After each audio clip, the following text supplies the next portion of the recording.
하나님의 말씀 이사야 53장입니다. 1033쪽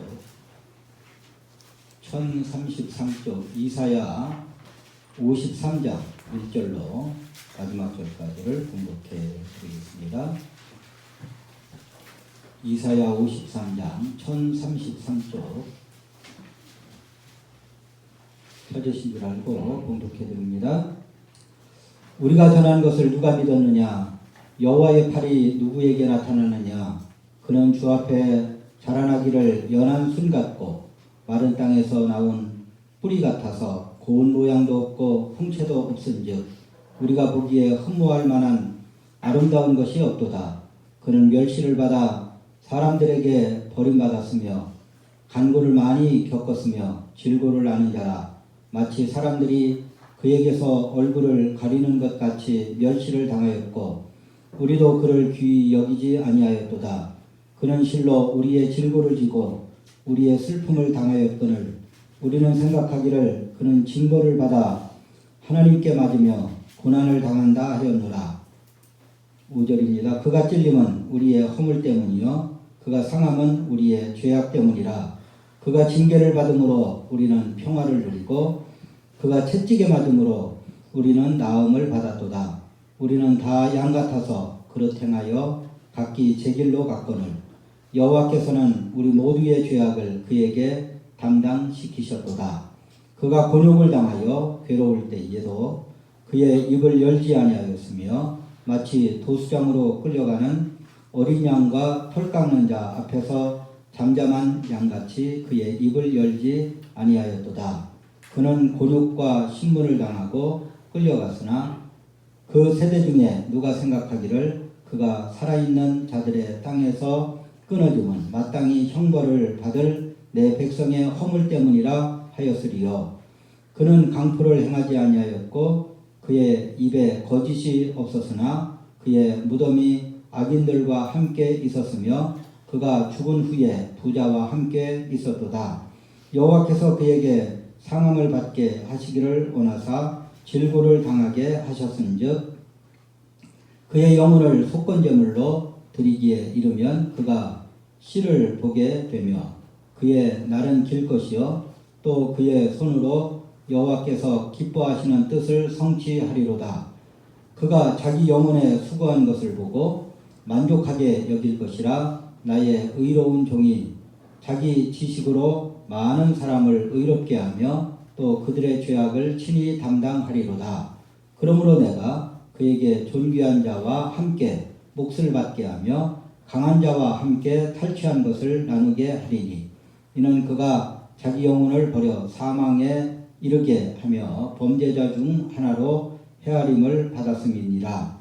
그러나 그가 많은 사람의 죄를 담당하며 범죄자를 위하여 기도하였느니라. 아멘. 오늘은 종료주일입니다. 왕이 왕궁에 있는 도성으로 입성하는 것처럼 예수님은 만왕의 왕으로서 예루살렘에 입성을 하셨습니다. 백성들이 종려나무 가지를 꺾어서 흔든 것을 기념하여 종려주일이라 이렇게 이야기를 합니다. 또한 오늘은 고난주간의 시작입니다. 한 주간 동안 예수님은 고난을 당하셨고 조롱을 당하셨고 또 매를 맞으셨고 마침내는 십자가에 못 박혀 죽으셨습니다. 오늘 본문은 예수님이 태어나시기 이전 700년 전에 이사야 선지자가 예언한 말씀입니다. 700년 전에 마치 예수님의 십자가 곁에서 중계방송을 하듯이 기록한 말씀이 오늘 본문의 말씀입니다. 본문에서 제목을 얻어 예수님의 고난이라는 제목으로 예수님의 고난이 의미하는 바를 깨닫기를 소원합니다. 오늘 말씀을 통하여 고난 주간을 더욱 뜻깊이 보내는 귀한 축복이 있어지기를 주님의 이름으로 축원합니다. 첫 번째 우리가 생각할 내용은 예수님의 고난은 대리 심판의 고난이었다. 대리 심판이 뭡니까? 심판 받아야 될 사람이 심판을 받지 않고 심판 받지 않아도 될 사람이 대신 심판을 받는 것. 이게 대리 심판이다. 죄 삭은 사망이기 때문에 피를 흘리지 아니하면 죄 사함이 없기 때문에 죄 값으로 죄를 지은 사람은 모두 피 흘리고 죽어야 된다.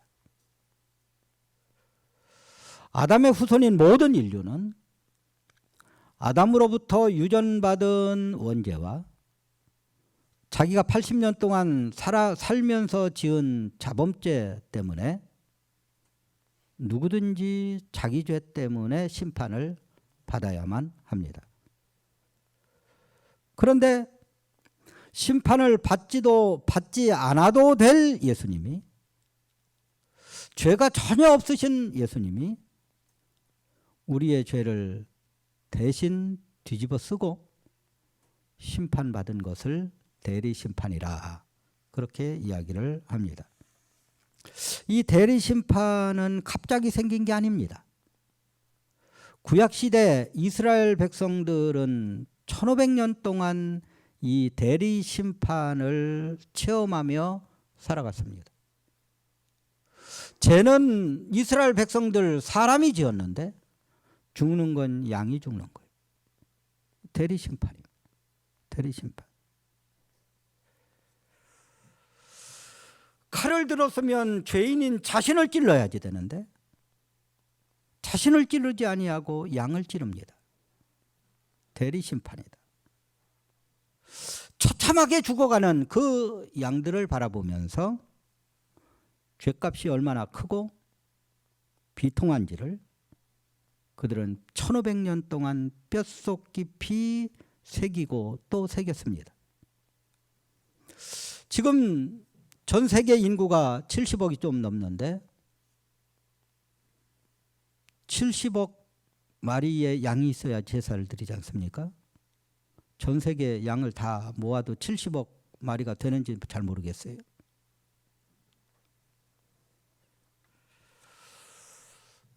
아이들이 구멍가게에서 사탕을 사 먹고 10,000원을 빚졌습니다. 그런데 지나가던 신사가 가게 주인에게 1억 원을 주면서 아이들을 사탕 마음껏 먹으라고 하면 그 아이들은 평생을 사탕 먹어도 그 돈이 남음이 있습니다. 양 한 마리의 값이 10,000원이라면 예수님의 피값은 70조가 되고 2번 드리면 140조가 되고 10번 드리면 700조가 되고 100번 드리면 7,000조가 된다. 무슨 말씀입니까?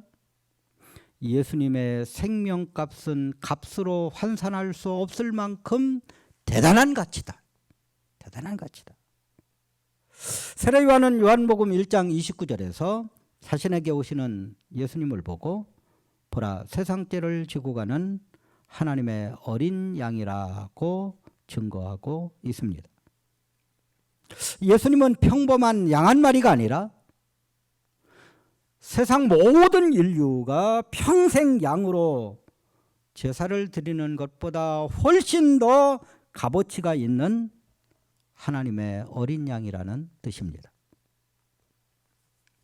100명의 아이가 물에 빠져 죽어가고 있습니다. 99명은 이쪽에서 허우적거리고 죽어가고 있고 내 아들은 저쪽에서 한 명이 빠져 죽어가고 있습니다. 살펴보니 99명을 구원해낼 만한 그물이 있고 또 한 명을 구원해낼 만한 긴 장대가 있습니다. 누구를 구원하겠습니까? 누구를 살리겠습니까? 그래도 99명이지 그러겠습니까? 아닙니다. 아무도 그렇게 하지 않습니다. 장대 들고 내 아들을 살립니다. 내 아들의 생명값이 99명의 생명값보다 더 무겁고 가치가 있기 때문에, 중요하기 때문에, 고귀하기 때문에 내 아들을 살린다. 70억 인구와 예수님의 생명값이 하나님의 입장에서 보면 누구의 생명값이 더 귀하겠습니까? 70억의 인구가 다 죽는다 할지라도 하나님은 다시 창조하실 수 있습니다. 하나님에게 있어서 70억의 인구보다 더 존귀한 분이 아들이신 예수 그리스도이시다. 그런데 하나님은 더 존귀한 예수님의 육체에 인류의 모든 죄를 다 덮어 씌우셔서 십자가에 죽게 하심으로써 인류의 죄를 심판하셨습니다. 예수님의 죽음은 지금까지 살아왔던, 아니 지금 살고 있는, 앞으로 살 모든 인류가 죽는 것보다 더 가혹한 심판을 당하셨습니다. 예수님 한 분의 죽음의 가치는 온 인류의 죽음의 가치보다 죄를 씻는 데 더 가치가 있다. 모든 인류의 피가 더러워진 자기 죄값을 씻는 데 50%밖에 역할을 못한다면 예수님의 피는 100%, 200%의 효과를 낸다 그 말이에요. 그런데 사람들은 겉으로 보이는 예수님의 모습을 가지고 예수님의 가치를 평가절하했습니다. 우리 본문 1절 2절을 같이 읽습니다. 시작. 우리가 전한 것을 누가 믿었느냐? 여호와의 팔이 누구에게 나타났느냐? 그는 주 앞에서 자라나기를 연한 순 같고 마른 땅에서 나온 뿌리 같아서 고운 모양도 없고 풍채도 없은즉 우리가 보기에 흠모할 만한 아름다운 것이 없도다. 우리가 옛날에 당했던 IMF 같은 경제 위기를 당했다고 합시다. 그러면 미국 가서 원조를 받아와야 우리가 다시 살 수 있지 않습니까? 대통령이 텔레비전 앞에서 내가 가가지고 원조를 받아오겠습니다 라고 하면 그래도 믿음이 가지만, 최주위가 일어나서 방송에 나와가지고 내가 미국 가서 돈 받아오겠습니다 이러면 어떻게 하겠습니까? 웃죠 그냥. 그 누가 믿겠느냐. 예수님이 위기에 빠진 인류를 구원하시기 위해 이 땅에 내려오셨는데 겉모습이 너무 초라한 거예요. 연한 순 같다고 본문 2절을 말씀합니다. 흠모할 만한 아름다운 것이 없다고 말씀을 합니다. 예수님은 가난한 가정에서 자라나셨습니다. 학벌도 없었습니다. 정치적인 기반도 없었습니다. 가문도 별 볼 일이 없었습니다. 외모조차 초라했다고 말씀을 합니다. 화려한 옷을 입지도 않았습니다. 따라다니는 제자들조차 변변한 사람이 한 사람도 없었습니다. 그래서 사람들은 예수님을 어떻게 대우합니까? 우리 3절 말씀을 같이 읽습니다. 시작. 그는 멸시를 받아 사람들에게 버림을 받았으며 간고를 많이 겪었습니다. 질고를 아는 자라. 마치 사람들이 그에게서 얼굴을 가리는 것 같이 멸시를 당하였고 우리도 그를 귀히 여기지 아니하였도다.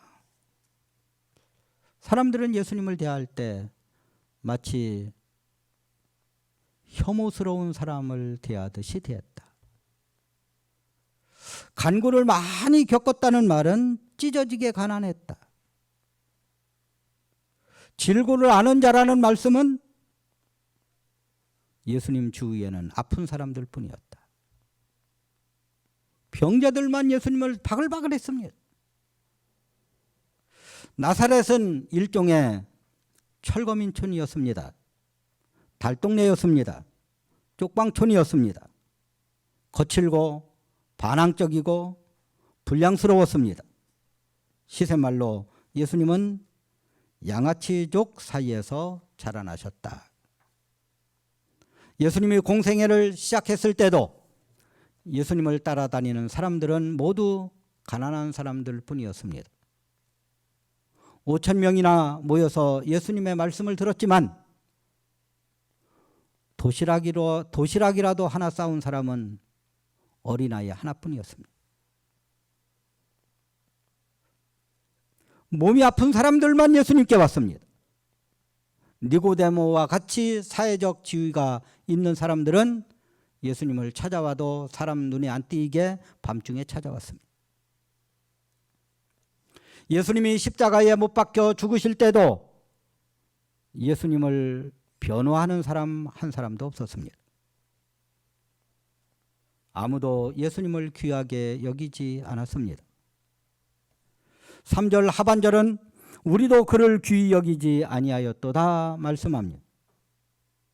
구원받은 우리 성도들도 귀히 여기지 않았다. 우리도 지금 그 십자가의 그 재판 현장에 있었다면 예수님을 우습게 여기고 우리도 예수님을 귀하게 여기지 않았다. 그 말씀입니다. 그러나 예수님의 고난은 우리가 당할 고난을 대신 당한 대리 심판의 고난이었습니다. 우리 4절 말씀을 같이 한번 읽습니다. 4절입니다. 시작. 그는 실로 우리의 질고를 지고 우리의 슬픔을 당하였거늘 우리는 생각하기를 그는 징벌을 받아 하나님께 맞으며 고난을 당한다 하였노라. 가족 중에 누가 중한 병에 걸리면 가족 모두에게 슬픔이 됩니다. 자식이 중병에 죽어가면 그 자식을 살리고 자기가 대신 죽고 싶은 것이 부모의 심정입니다. 예수님의 마음이 이러했다. 하나님의 마음이 이러했다. 말씀하고 있습니다. 예수님이 인류의 죄악의 질병, 죽음의 질병을 자신의 육체 가운데 채우셨습니다. 예수님이 우리 대신 아프셨습니다. 예수님이 우리 대신 채찍에 맞으셨습니다. 예수님이 우리 대신 십자가에 죽으셨습니다. 우리 6절 말씀을 다 같이 한번 읽습니다. 시작. 우리는 다 양 같아서 그릇 행하여 각기 제 길로 갔거늘 여호와께서는 우리 모두의 죄악을 그에게 담당시키셨도다. 우리의 모든 죄악, 우리의 모든 짐을 다 예수님께 담당시키셨다. 우리 모든 것을 다 이것은 옛날 십자가 지실 때만이 아니다 그 말. 지금도 마찬가지다. 우리 주님 마태복음 11장 28절에서 28절 이하에서 뭐라고 말씀하십니까? 수고하고 무거운 짐진 자들아 다 내게로 오라. 내가 너희를 쉬게 하리라. 나는 마음이 온유하고 겸손하니 나의 멍에를 메고 내게 배우라. 그리하면 너희의 마음이 쉬임을 얻으리니 이는 내 멍에는 쉽고 내 짐은 가벼움이라 하시니라.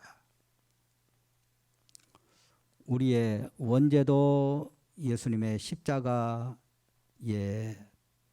던지고 우리의 자범죄도 예수님의 십자가 앞에 놓고 우리의 죄의 무거운 짐들도 죄책감도 예수님의 십자가에 내려놓고 우리가 이 땅 살아가면서 수많은 인생의 짐들, 물질의 짐, 질병의 짐, 인간관계의 짐, 수없이 많은 그 짐들도 다 예수님께 내려놓으라고 말씀을 합니다. 예수님이 모든 우리의 죄의 짐을 대신 지고 십자가에 죽으셨듯이 지금도 여전히 너에게 죄의 짐이 있느냐? 너에게 인생의 짐이 있느냐? 그 모든 짐들을 나에게 내려놔라. 내려놔라.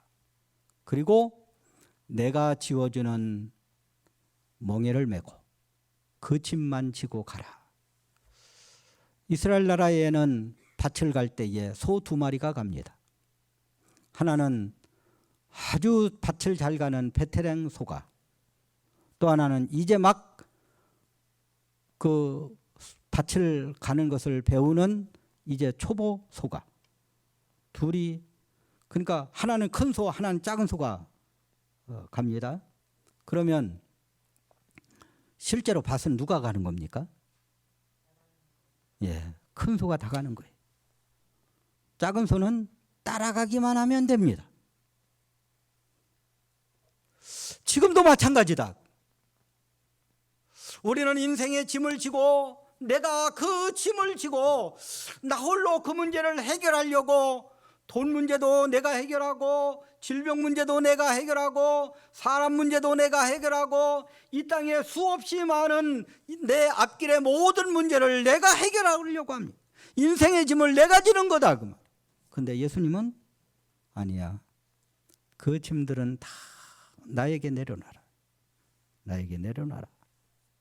그리고 내가 지워주는 짐만 져라. 그러면, 그리고 나만 따라오면 너무 편한 거예요. 너무 기쁜 거예요. 너무 삶이 행복한 거예요. 이 삶을 살라고 예수님은 우리의 짐을 대신 지고 십자가에 죽으셨다는 사실을 우리는 기억해야 될 줄로 믿습니다. 두 번째, 예수님은 고난 앞에 양처럼 순종했습니다. 우리 7절 말씀을 같이 읽습니다. 시작. 그가 곤욕을 당하여 괴로울 때에도 그가 입을 열지 아니하였으며 마치 도수장으로 끌려가는 어린 양과 털 깎는 자 앞에서 잠잠한 양같이 그의 입을 열지 아니하였도다. 연세가 드신 분들은, 특히 남자분들은 어렸을 때 머리 깎는 바리깡이라는 걸 압니다. 이게 막 이렇게 해가지고 머리를 미는데 이게 품질이 안 좋아가지고 이게 깎이는 게 아니라 뜯겨요. 그러면 이게 얼마나 아픕니까?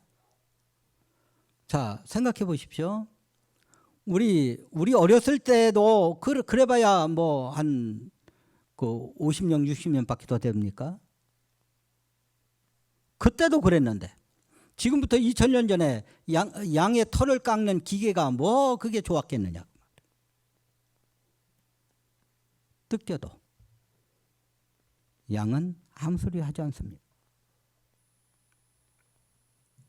아주 많이 따가웠을 텐데 몸부림치지도 아니하고 도망갔도 아니하고 참고 털 다 깎일 때까지 가만히 있더라. 도수장으로 끌려가는 양은 죽으러 가는 양입니다. 소가 도살장 끌려갈 때에 어떻게 합니까? 안 들어가려고 발부둥을 치고 도살장을 안 돼요. 끌려가기 직전에 소는 눈에서 눈물이 흘러내린답니다. 들어가면 죽는 걸 아는 거죠. 모든 동물이 도살장으로 끌려가는 것을 안 들어가려고 길을 쓰는데 유일하게 다른 게 양입니다. 양은 도수장으로 끌려가면 죽을 줄 알지만 안 끌려가려고 몸부림치지도 않고 발버둥 치지도 않습니다. 온순하게 도살장으로 끌려가 가지고 톱으로 목을 자르는데도 아프다 소리도 안 하고 움직이지도 안 하고 그냥 신음소리만 내고 목이 톱에 잘려서 그냥 죽습니다. 이런 일이 십자가 상에서 그대로 나타났다 그 말씀입니다. 재판을 받으실 때 죄목이 모두 거짓이었음에도 불구하고 예수님은 한마디도 이의를 제기하시지 않았습니다. 부당하게 채찍으로 때려도, 얼굴에 침 뱉는 불법을 저질러도 한마디 항변도 하지 않으셨습니다. 한 마리의 순한 어린 양 같으셨습니다. 견디기 힘든 신문을 당하셔도, 모진 매를 맞으셔도 예수님은 아무런 반항도 하시지 않았습니다. 오직 신음소리만 날 뿐 예수님은 침묵하셨습니다. 고난과 십자가를 통과해야만 모든 인류에게 부활과 영원한 생명을 주실 수 있기에 예수님은 고난 앞에 순종하셨습니다.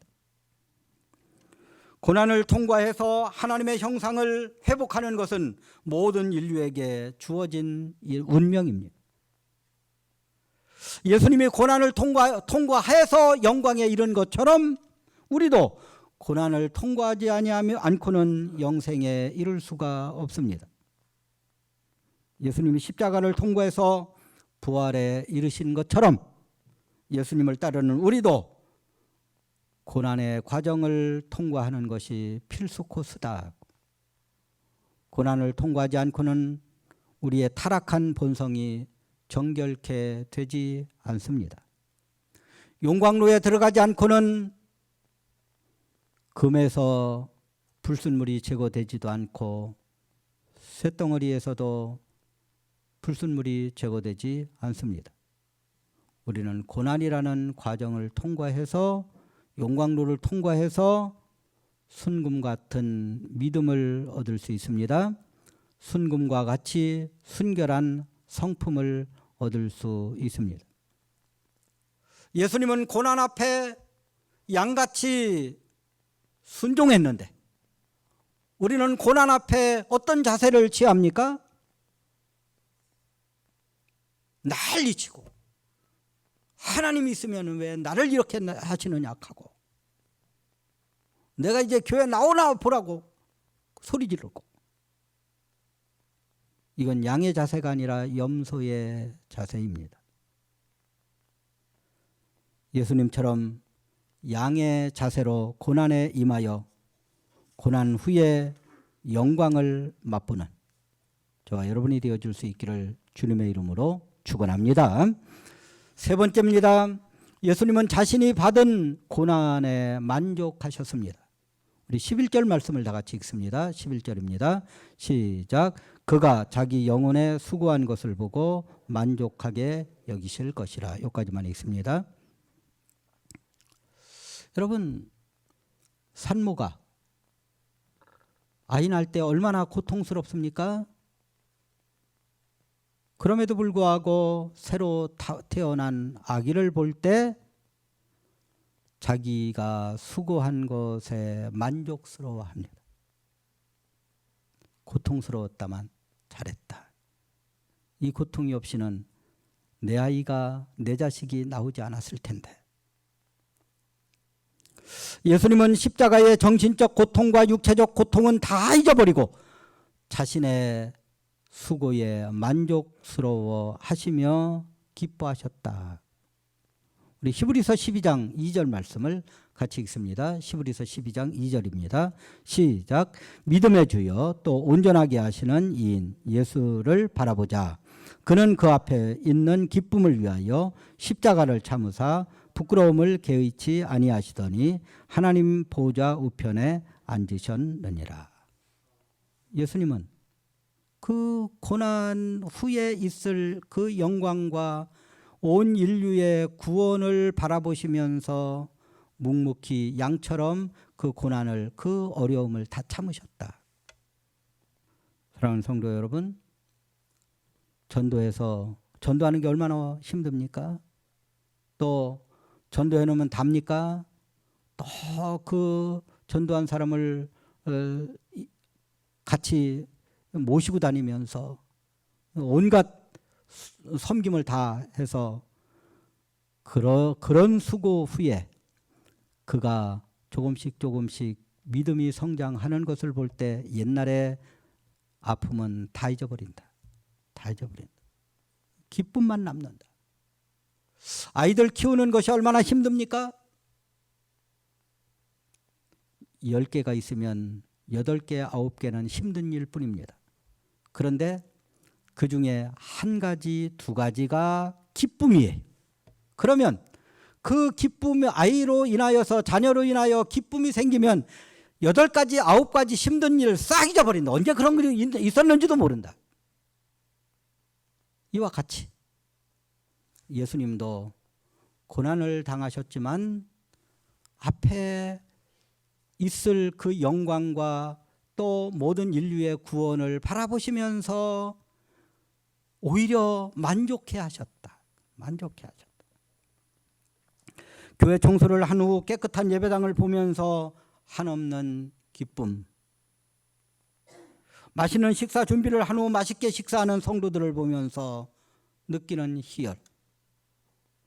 성도를 섬기면서 성도가 변화되는 모습을 보는 기쁨. 이것이 바로 예수님이 십자가를 지신 후에도 만족하게 여기신 그 모습이 우리에게도 있게 되는 줄로 믿습니다. 네 번째로 예수님의 고난으로 우리는 능력 있는 삶을 살게 되었습니다. 12절 말씀을 같이 읽습니다. 시작. 그러므로 내가 그에게 존귀한 자와 함께 몫을 받게 하며 강한 자와 함께 탈취한 것을 나누게 하리니 이는 그가 자기의 영혼을 버려 사망에 이르게 하며 범죄자 중 하나로 헤아림을 받았습니다. 그러나 그가 많은 사람의 죄를 담당하며 범죄자를 위하여 기도하였느니라. 하나님이 예수님을 십자가 후에 존귀하게 하셨습니다. 완전 존귀하게 하셨다. 성도도 마찬가지다. 예수님을 위하여 고난을 받은 후에 우리를 존귀하게 만들어 주신다. 뿐만 아닙니다. 하나님이 예수님을 강하게 만드셨습니다. 이와 같이